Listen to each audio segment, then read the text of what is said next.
Good evening, everyone. In this section, we are going to learn about some theories on English language acquisition, second language acquisition, instead of some theories we have learned in sections before.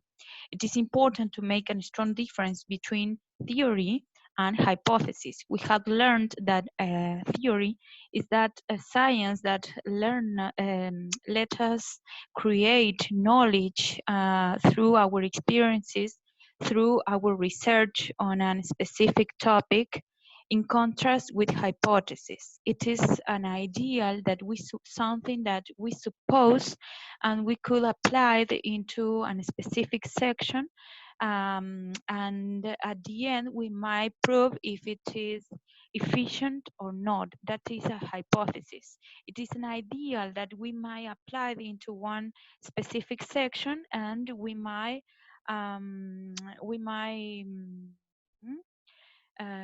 might put it into practice, and then we might look at the results. We might check results if this hypothesis is useful or not. So a theory is a research that may be put into practice through some steps that consider it useful and available to the rest of the teachers, for example. And a hypothesis is just an ideal. We might put it in practice, but the results may be useful or not. That is the difference. And why I insist on learning the difference, or learning what is a theory about, a hypothesis about, because not only some specific authors may be able to create theory or a hypothesis, but also you as a teacher may create a hypothesis, a theory, because it is what it is. It is an experience that you might put it in practice, and you may share it with the rest of your teachers. If it is useful for you, it may be useful for the rest of the educators, okay? So through this document, we are going to internalize some specific concepts important to be included in your knowledge, in your personal knowledge, because through these concepts we are going to work on the rest of the year.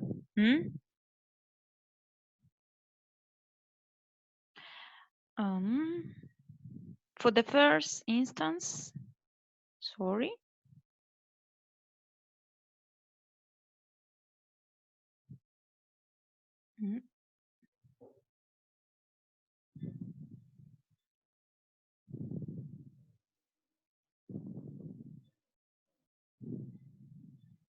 Okay. For the first instance, it is important to say that it's important to comprehend which are the processes, the internal processes in the acquisition of language.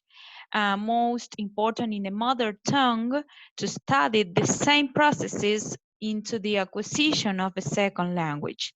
That is essential to take into account those differences between the natural acquisition process in our mother tongue and the learning processes influence on a second language.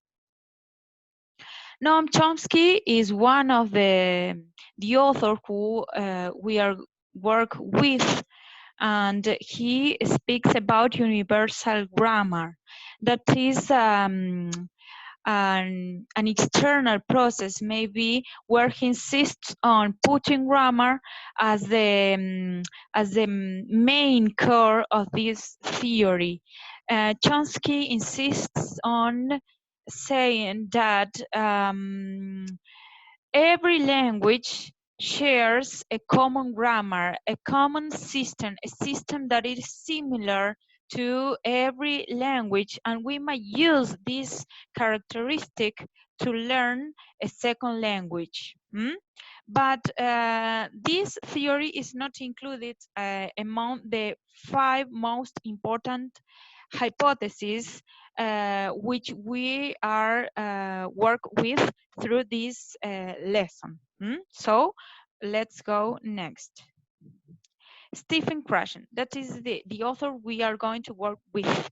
And that is a person who proposes the 5 most important hypotheses. Among them, there are some hypotheses that have a close relationship with other kind of theories or hypotheses on learning acquisition, but Stephen Krashen includes 2 more reliable, more useful hypotheses, and they are really relevant because they not only speaks or explains about the external processes influence with the learning acquisition process, but also with the internal process in the acquisition of language. That's why these kind of hypotheses are really relevant. Let's see them one by one. The theory of Krashen into the acquisition of second language, or also called the model of monitor, is based on into 5 hypotheses. Sorry, the hypothesis that differentiates acquisition and learning, the language acquisition difference. It is important to bear in mind the difference between learning as an external process where the teacher works as a guidance as a guide for the students, and acquisition. It is an internal process, an unconscious process through which we also learn, but we learn unconsciously. For example, while you are looking at this explanation, you are learning. You may say, I am learning because I am conscious that I can understand what the teacher is saying. But there is another process, an internal process, that is acquisition. You perhaps say, I don't understand what the teacher is explaining, but you are also acquiring, you are also learning in your internal mind, because perhaps you are improving your pronunciation, you are improving your listening skills. That's why you are also learning. When you are conscious about this process, that is learning. But when you don't know if you are learning or not, that is acquisition. Mm? That's the main core. There is more information and material I had to share at the beginning of the year, uh, through which you might deep your knowledge on this topic, obviously. That's a close definition on acquisition. It's an automatic process that develops the level of subconscious due to the need of communication. There's no effort, there's no conscious effort in part of the individual, nor emphasis on the formal aspect of language. But there is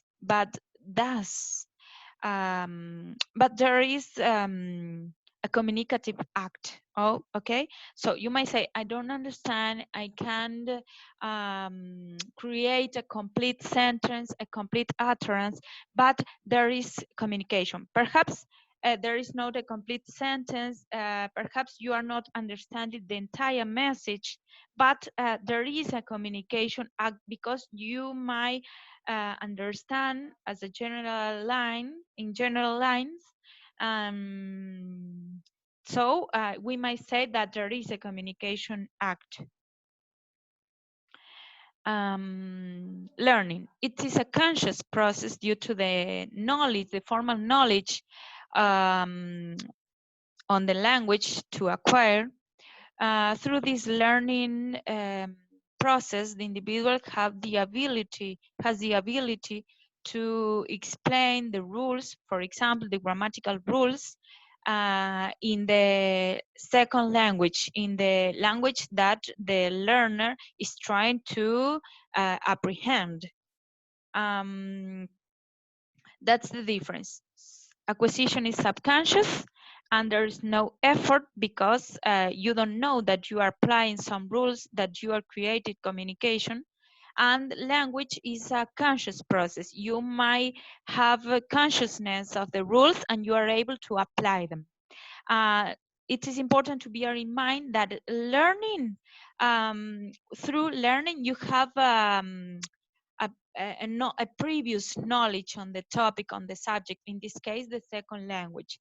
Through acquisition, it is subconscious. You might have rules, but you don't know that they are inside you. That's the difference.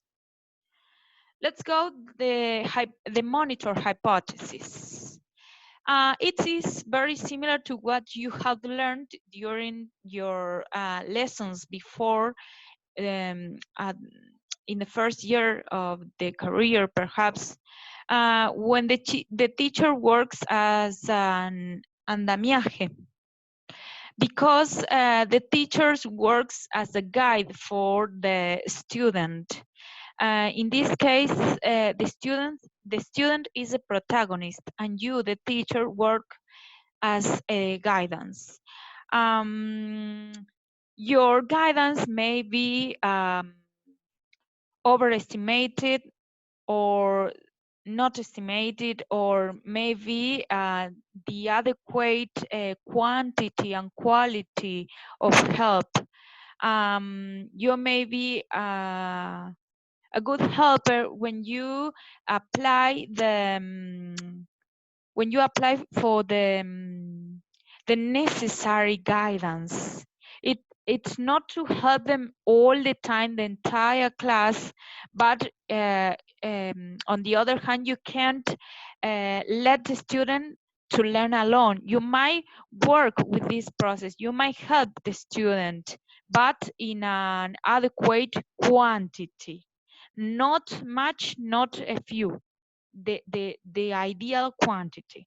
That's the role of the teacher. That's what we mean when we say the teacher as a monitor, the teacher as an editor, the teacher as a guide for the student. How many? um, the ideal quantity, not much, not a few, the ideal. The natural order hypothesis. Um, Through this hypothesis, Stephen Krashen states that all the individuals have the ability to create communications because there is an internal process inside us that help us to establish relationships between the mother tongue and the foreign language or the second language. And this tool is essential for us as a teacher, as teachers, when teaching to our learners. We might apply the rules in common that are the same or that are very similar between the mother tongue and the second language. We might use these rules to apply new rules. For example, the word order structure of English, subject, verb, and additional information or object have the same word order in English than in Spanish. So we might give birth to language through this rule, perhaps. Hmm?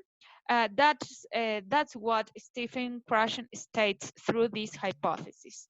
A natural order. There are a set of rules that are common to both languages, and we might use them to incorporate new concepts, new topics, new rules, grammatical rules.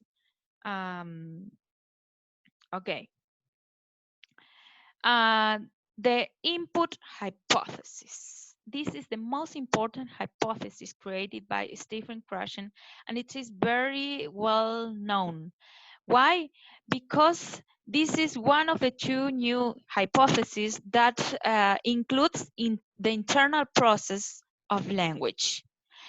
All we have been listening before explains the process, the external process of language learning or language acquisition. But the input hypothesis tell us about the inner process in our students' mind. because input may be translated into entrada. So inputs refers to the information that the learner receives and uses to create a new concept, a new idea, a new topic, or be able to create or apply for a new rule, a grammatical rule.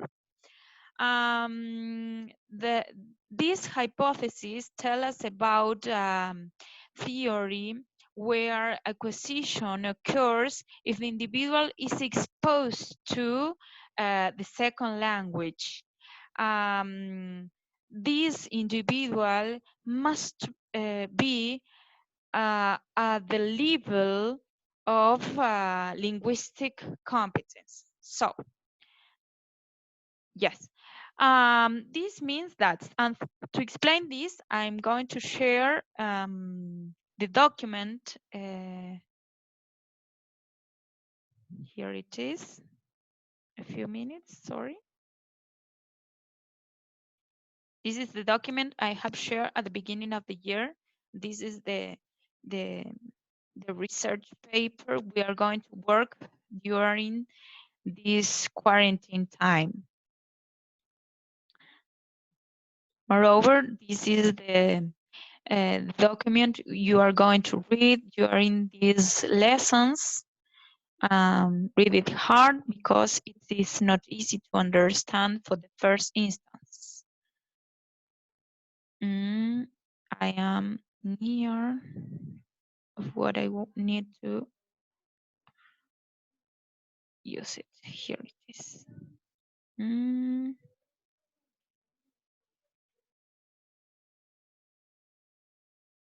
Sorry. Wait a moment. Here.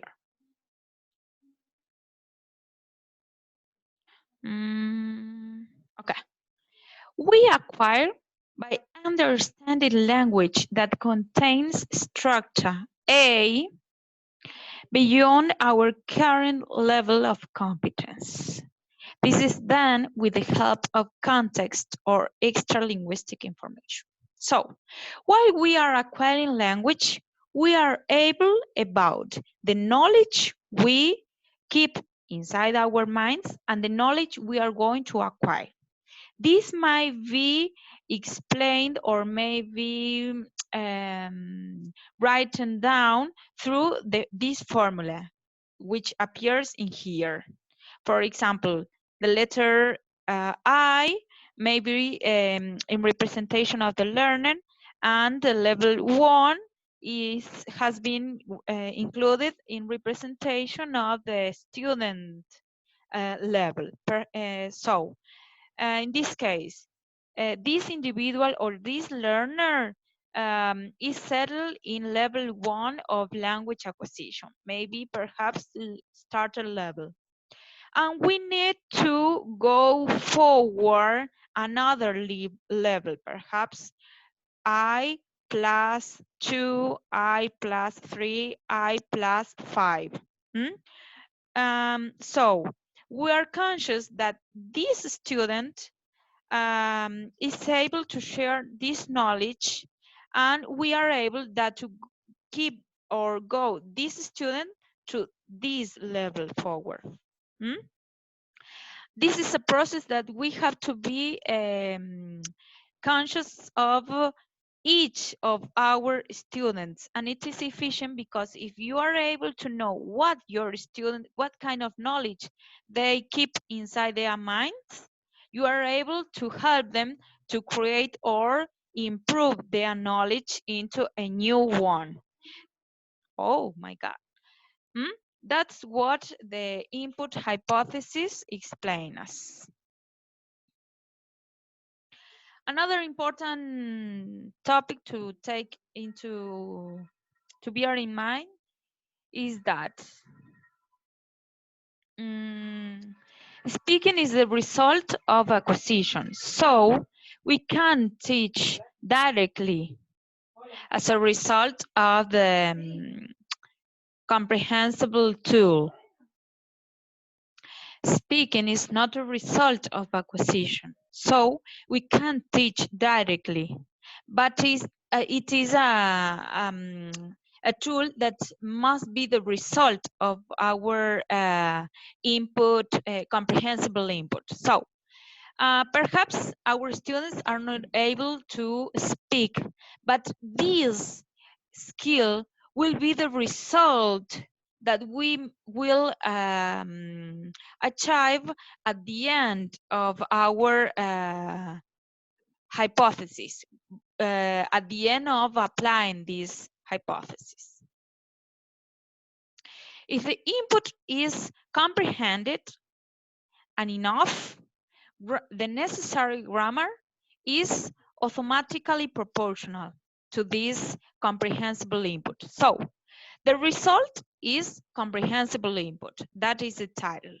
Perhaps they are able to speak, not only to listen and understand. The result is that they are able to speak. Perhaps according to the level you are going to go forward your students. The grammar is another result in this process. Now they are able or they are conscious of that they are able to use, incorporate, and put it into practice some grammatical rules. That's another second result. The second most important hypothesis created by Stephen Krashen tell us about the affective filter hypothesis. Stephen Krashen not only includes the internal tools included in the language acquisition or learning acquisition process. He also takes takes into account some different, some relevant tools or some relevant aspects that have a close relationship with the acquisition process. They are motivation, self-esteem, and anxiety. While acquiring a second language, there are some relevant aspects that have an important influence on the acquisition learning process. If motivation is high, the results will be high. If self-esteem is high, the results will be high. If anxiety is high, the results will be low. So, or you must keep in in an ideational line these aspects in advance of the result through this in the result of this second language acquisition, because this is the major objective of this of each hypothesis.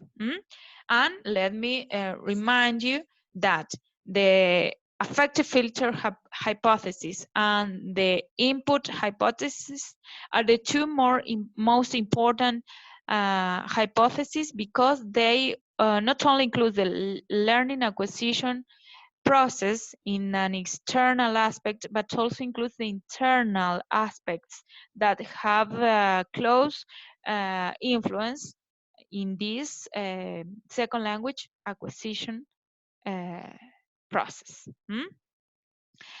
Students, that's all. I hope you have understood just a little about the entire document you have to read for the next lessons. And I hope you might answer the questionnaire I'm going to share with you for next week, during the next week. I hope you stay well at home together with your family, and wish you might listen and understand each line I have I have explained through this class. Have a nice Monday, a nice week, and see you soon.